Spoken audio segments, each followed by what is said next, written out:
Profesor Didin Hafifuddin memberikan suatu penjelasan bagi kita semuanya. Karakter etika berwirausaha yang menunjang keberhasilan usaha Rasulullah Muhammad SAW ini ada 4 ya. Di situ dijelaskan prinsip-prinsip di dalam berwirausaha atau berbisnis ala Rasulullah. Yang pertama adalah sidik. Sidik diartikan sebagai kejujuran, kebenaran. Nilai dasarnya adalah integritas.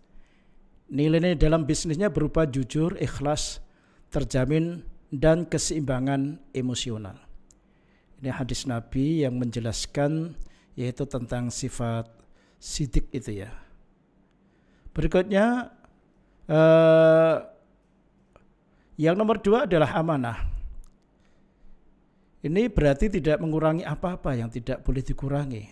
Dan sebaliknya tidak boleh ditambahkan. Dalam hal ini termasuk juga tidak menambah harga jual yang telah ditentukan kecuali atas pengetahuan pemilik barang.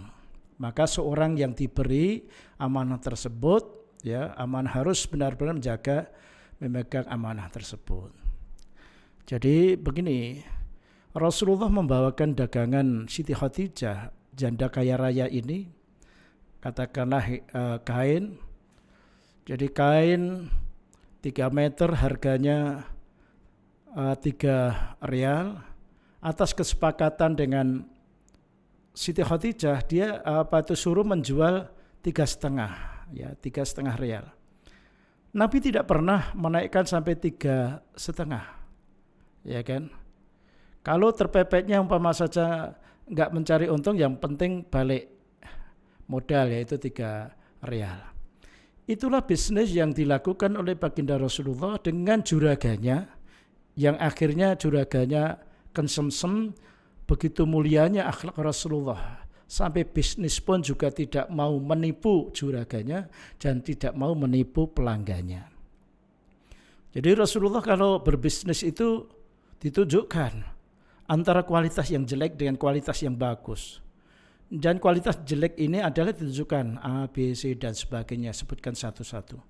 Tapi rata-rata kalau kita berbisnis itu yang ada lemahnya, ada kelemahannya itu kan biasanya ditutup-tutupi. Nah itulah, ini perbuatan zalim itu kalau seperti itu. Terus yang ketiga adalah fatonah, berarti cakap atau cerdas. Juga diartikan sebagai intelektual, kecerdikan atau kebijaksanaan.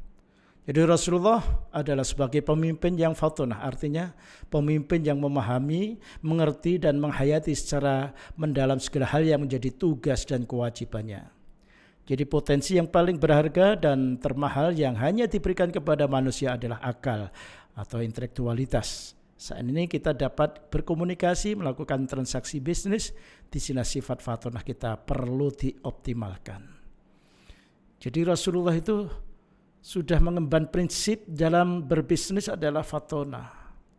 Harus cerdas. Kalau Anda berbisnis kok lama-lama ditinggal oleh para pelanggan, ya jangan diam. Putar otak bagaimana untuk melanjutkan strategi pemasarannya. Jangan di dalam satu daerah saja, coba invasi ke daerah lain. Itulah suatu contoh. Kalau produk ini kurang bagus, ya harus berinovasi dengan produk yang lain. Ya, karena apa? Zaman itu semakin maju, maka produk itu juga akan berubah-ubah.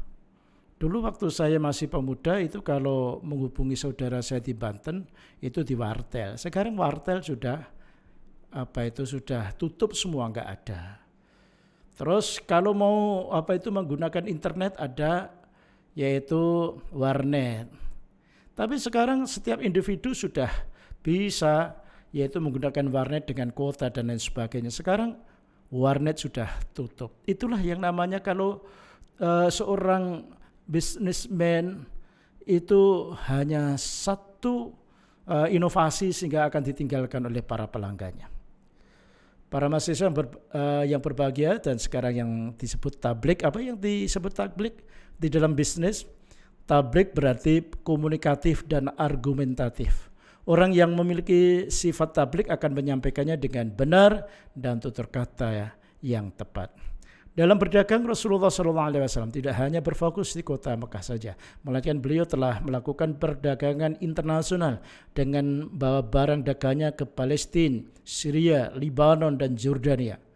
Beliau melakukan kegiatan pemasaran yang unik melalui reputasinya sebagai pedagang yang jujur dan senantiasa berkata benar, sifat yang telah tertanam dengan kuat sejak muda. Jadi seorang wirausahawan atau seorang orang yang menekuni dunia bisnis ini harus tablik, artinya komunikatif, argumentatif, ya, berikan suatu jawaban yang memuaskan.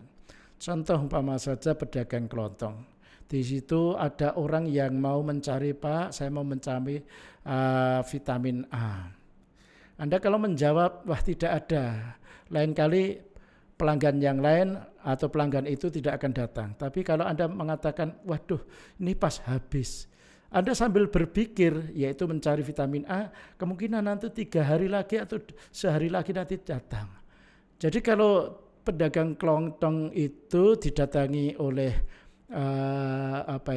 oleh konsumen atau pelanggan, kalau persepsinya itu komplit akan didatangi terus. Tapi kalau datang ke situ selalu nggak ada, lama-lama akan ditinggalkan. Nah inilah perlu yaitu kepandaian komunikatif dan argumentatif dari para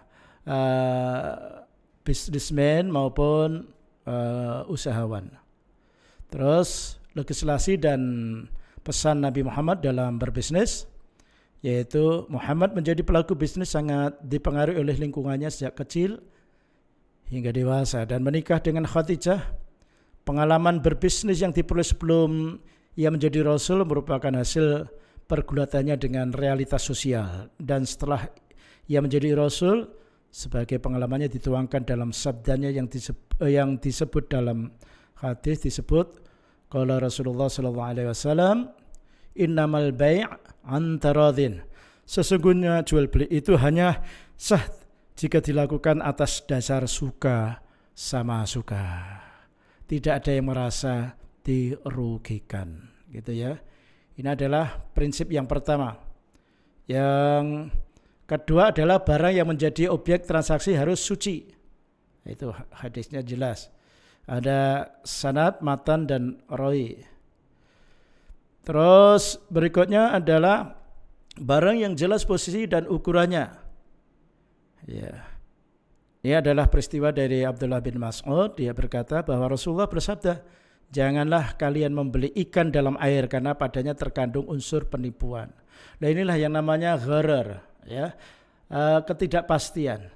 Di dalam Islam, yaitu jual beli atau bisnis yang mengandung unsur ketidakpastian atau gharar, itu adalah dilarang dan hukumnya haram.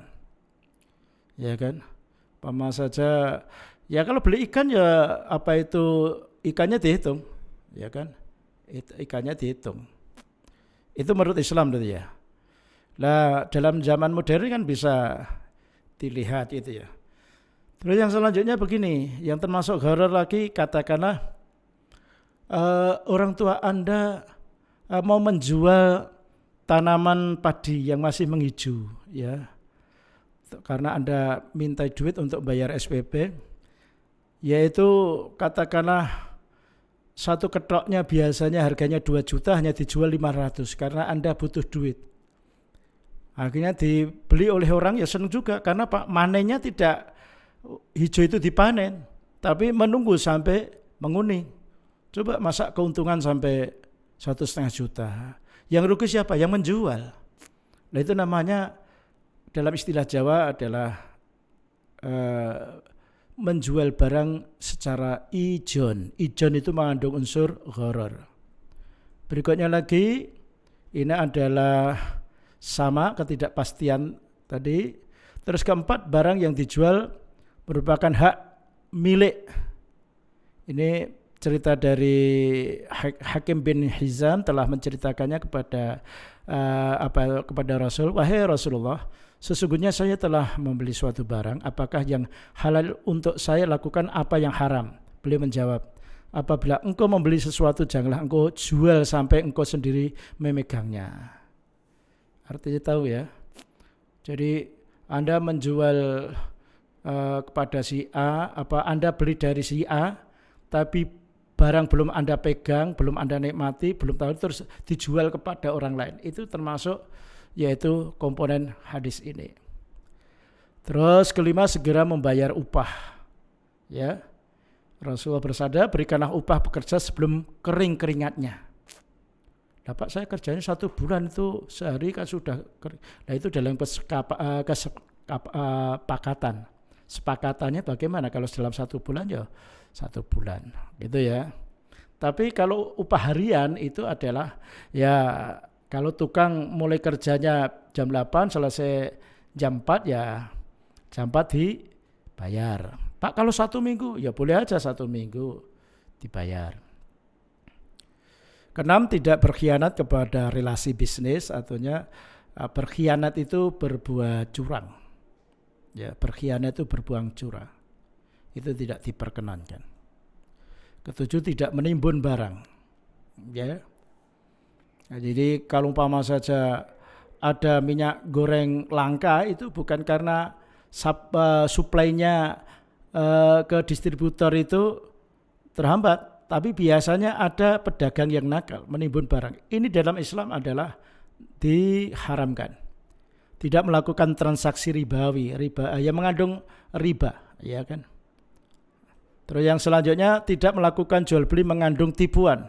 Jadi ini lebih takhasus, tapi kalau tadi itu adalah secara harfiah saja. Tidak melakukan juli najasi yang yang najis. Contohnya umpama saja Anda ternak kambing, ya kan? Terus ada orang memanfaatkan serindil kambing saya beli. Itu namanya yaitu unsur najis yang diperjualbelikan. Itu yang enggak boleh. Tapi kalau diproses menjadi pupuk organik, ya namanya bukan najis lagi, tapi itu sudah menjadi pupuk, itu ya diperbolehkan. Dan perekonomian Islam pada masa Rasulullah itu dibangun di Madinah, dilakukan menyelesaikan urusan politik dan masalah konstitusional. Rasulullah meletakkan sistem ekonomi dan fiskal negara sesuai dengan ajaran Al-Quran. Dulu ada kebijakan fiskal juga, yaitu pendapatan dan pengeluaran negara yang seimbang, yaitu balance budgeting. Itu adalah yang dilakukan oleh baginda Rasulullah. Kesimpulannya adalah seorang pelaku ekonom yang sangat sukses di zaman beliau, sifat egaliter, saling tolong-menolong, saling mengasihi dan saling menghormati dengan tanpa pandang bulu. Status sosial bukanlah suatu kewajiban, tetapi sudah menjadi kebutuhan. Sifat ini sangat ampuh dalam memperkokoh jaringan, networking, serta meningkatkan kredibilitas Muhammad SAW dalam hal wirausaha. Keteladanan tuntunan ajaran Muhammad dalam menjalankan roda perekonomian bisnis sehingga dapat berjalan dengan cara yang baik, dan mereka merupakan hal yang urgent untuk menjadi masukan dalam perilaku bisnis Islam. Ya, ini referensinya. Kalau Anda mau mengkaji, ada beberapa referensi, termasuk tadi Pak Profesor Didin Hafifuddin, seorang pakar ekonom syariah tingkat nasional. Ada Profesor Muhammad Syafi Antonio. Nah itu silahkan Anda baca. Oke ya, saya kira cukup. Kalau ada kurang lebihnya mohon maaf. Wassalamualaikum warahmatullahi wabarakatuh.